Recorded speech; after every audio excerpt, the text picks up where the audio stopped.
What's up, you guys? We're back here with my Street Fighter V4. We're going to be installing a 14-tooth front sprocket. Let's get into it. Alright, it is a cold one out, so I've shut my garage door. I think it's about 40 degrees. So what we're going to start with is obviously getting the bike on a bike stand. And as you've seen from my oil change video right here, we got to use the Harbor Freight one because I don't want to shell out a stupid amount of money for a motorcycle stand. I got to take out my rear slider here, and then we'll get it on the stand. This rear bolt is held in with a 13mm. So we'll break that loose and then take this off. Washers and stuff over here. Just keep them all in the same order when I take it out. Super easy. Then, with the jack handle here, put it on like any other bike.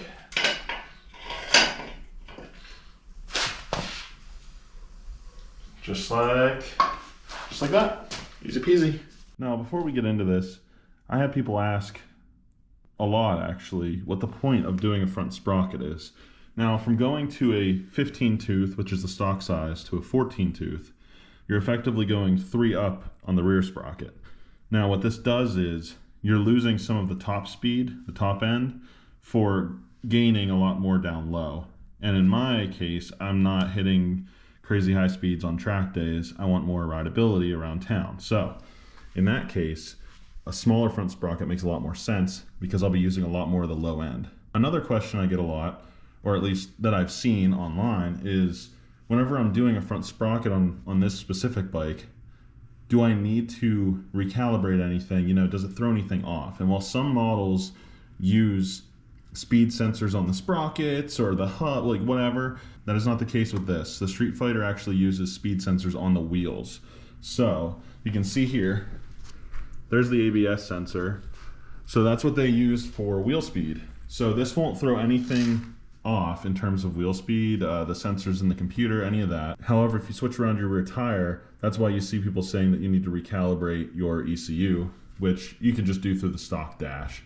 There's an option on there that when you turn it on, you can actually, it has a learning procedure for doing just that. So this tire size can be kind of hard to find sometimes since it's a 60 sidewall. Most of the time guys will go with a 255. So with a 255 sidewall, you can go in and then change all that. But anyway, sorry. With this process, you're not going to need that.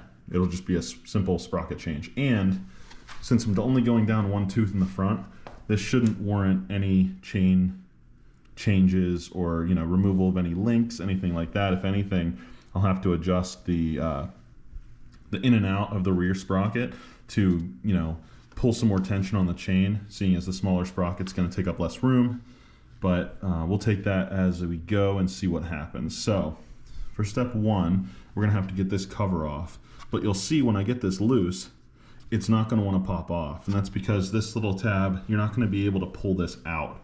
So what you need to do is we'll have to actually take the rear set apart and kind of hinge it downward a little bit, and then it'll pop right off. So we'll get into that and make sure that hopefully goes smoothly. These small bolts on the cover for the front sprocket are a 5mm Allen. You got to make sure that you keep track of which one's which. This is the front, that's the lower front, and that's the top right. So you got to keep track of them because there are different lengths. But you'll see I'm not able to remove this right now because of the rear set. Could probably try if I really wanted to, but I'm not going to force it. So we'll have to take this rear set, loosen this rear set so it kind of drops down. And to drop the rear set, what you'll need is a 6mm hex, and you'll get this bolt here, this top one, this lower one, and then this one right here, and then it should kind of drop down enough for us to get access to seeing this front sprocket and removing it. I like using the impact when I can, not to tighten, but just to loosen them. Makes it a lot easier. Again, I like to keep these in order. I'm sure they're the same, but just to be safe.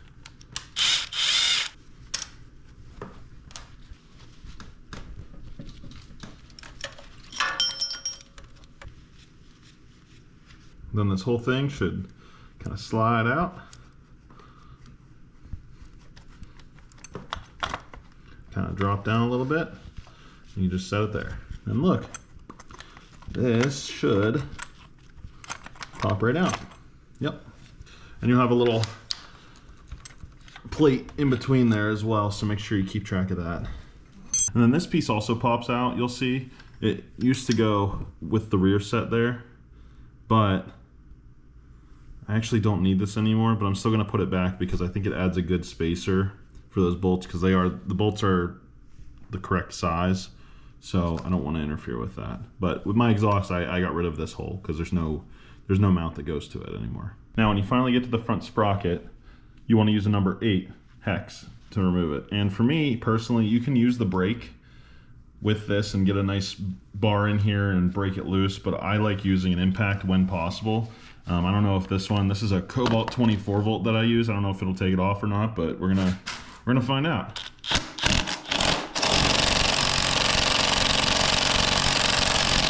That is a negatory.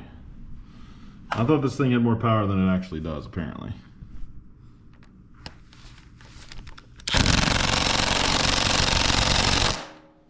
Okay, so we'll have to do the brake method. This may seem a bit extreme to you guys, but I have a 1/2 inch breaker bar. I adapted down to 3/8 because that's what my 8mm hex is.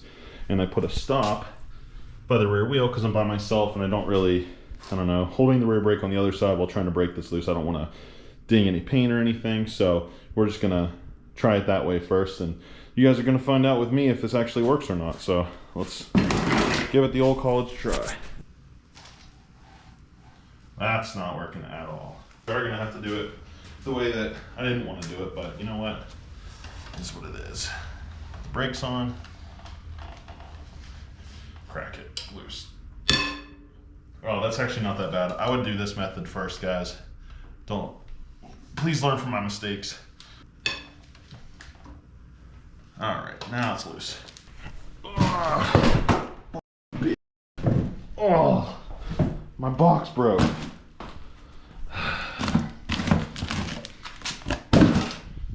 It was nice to sit on. Okay, well, floor it is now.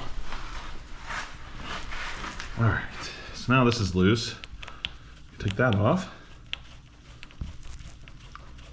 And then if you want, you can loosen tension on this from the rear. Make sure you have one of these tools I got off Amazon just to adjust the chain. But theoretically, we should be okay to remove. Just again, make sure the order is identical. So you have the bolt, you have this washer. There. So now, set you guys there. Remove this guy. Just like that. We'll let the chain kind of sit for a bit. Here's the sprocket that I got. It is a 14 tooth super light. It's a 525 chain size because that is what the stock chain size on a Ducati is. Now eventually, I think I do want to go with a gold chain, do the 520 conversion. However, right now I just want to see if I like the smaller front sprocket before I go anywhere. So we're gonna check with that first. I got this from the sprocketcenter.com. No sponsor or anything, but they've always done well for me. This does have an orientation to it, so as you can see, one side has an edge to it, or has a lip, more of a lip than the other. That side goes inward, so you want this kind of facing like this. I like to put it inside the chain first, and then go from there if I'm not gonna do anything with the chain, because then you can kind of wrap it around like that. And place it right back into the guide, right where it needs to be. It's literally as simple as that. And then simply repeat the process backwards. Put this bolt back in, tighten it down. And once you have this front sprocket bolt threaded in, you'll want to torque it to 40 foot-pounds. Now again, I'm going to use the brake method on this to be able to tighten it. So I'll go on the other side, press the brake, and then reach my other hand over right here. And you guys will have should have a good vantage point of it.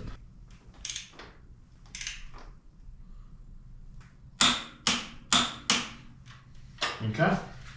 Now that that's torqued, we'll reassemble everything back together and then tighten this chain up because it's pretty darn loose right now. When you put this back on, make sure it is not this way. This bottom piece needs to face inward.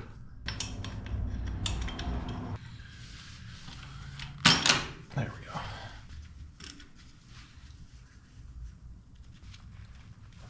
I'm an idiot. Oh my God. I just, I'm a freaking idiot. I gotta take these back off because I need a cover for that. Oh my God. Okay. You guys are the best for subscribing because I'm a real idiot sometimes. Well, let's say most of the time, but luckily I didn't tighten too much yet before I realized my incompetence. When you're putting this back together, that bracket I was talking about, or that plate that you put in between, you want to put it inside of the black plastic cover and then set it on and put this center bolt in right there. Just like that. You want to have this bolt right here in first, and then you can get the other ones. Way easier that way. Nothing crazy torque-wise, but obviously enough to hold it in there. Calibrated elbow, as I like to say. Okay. Now that that's in, we can finally raise this rear set up. Perfect. These are the ones you don't want falling off, so I'm going to get an adapter for this. Go up to a 3/8 size. Actually, these are nice and tight. Okay, then we'll tighten up this bolt on the side here. Now all that's back together. All we have left to do is to adjust this chain because it's super sloppy right now, as you can see. It even gives you a guide here on the swing arm. It's peeling off. I should probably just peel it completely, but it gives you what measurements you need off of the swing arm to be able to make sure that it's adjusted properly. So I pulled it off the stand. Like I said, we're going to adjust for the chain here. So what you want to do is you want to come around to the back. There are 2 Allen bolts right here. You'll want your 8, size 8 again, hex. Put those in. You want to loosen those up. You want to do this as evenly as possible as well, because there is 2 of them there. And what you're doing here is you're loosening up the hub to allow it so you can actually put that tool that I mentioned before in here by the chain and the rear sprocket to be able to pull the chain backwards more, adjust it. And I actually like having people say all sorts of different things like, hey, you're not supposed to have your bike on the ground when you're doing this. However, I found it better for me to adjust because if you don't do that, you're gonna find yourself constantly taking it on and off the stand in order to find out if the chain has the right tension while under tension while it's on the ground, because this tension will tighten when you're on the ground when compared to on a bike stand. So then after that, you grab the tool that I mentioned, which is just a simple tool. Like I said, got it off Amazon. And you'll come over here and you'll notice that there's little slats on the back end here. And it'll hook right in. And what you'll see with the chain tension is as I turn to the right, it actually tightens the chain. So I want to tighten a little to the right here. Chain's still pretty sloppy here, so I'll keep her going. Okay, so now you can see the chain is much better, but not there quite yet. That's better. Once you're done finding out the tension here, what you can do is the manual says you're supposed to pull down on this. If you have it on a stand, like I said, I like to do it like this, but the proper procedure would be on a stand. You rotate the wheel till the link goes around, and then you measure again.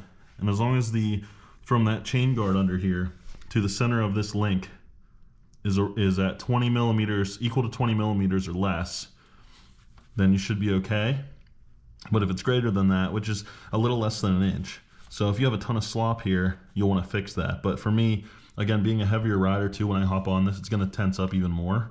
So I did leave it a loose chain is a happy chain, I've always learned. So if you'd rather err on the side of caution, go loose. So from that point, we'll get on to tightening those Allen bolts back up. And these back ones will get torqued to 25 foot-pounds. Again, you want to do this evenly. And with an extension, you are going to lose a little bit of it, but I'm not too worried about it. I need to clean this thing. Oh my gosh, it's so dirty. But with the weather here, it's It's gonna turn to ice if I start doing that. Apologies for the messy bike, but you gotta realize I'm kind of different than other Street Fighter owners where it's not, this thing is not babied, it's not seen any special treatment. Again, the chain is well lubed, it's just dirty due to the environment that I live in, unfortunately.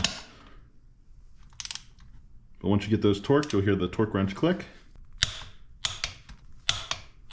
And that's that. Thank you guys so much for joining me for this front sprocket install. Hope you guys had a happy Thanksgiving. Again, I know this is a shorter video, but tune in next week. I'm gonna bear the cold and I'm gonna tell you guys what my thoughts are on the new front sprocket. You guys have a great day. I'll catch you on the next one.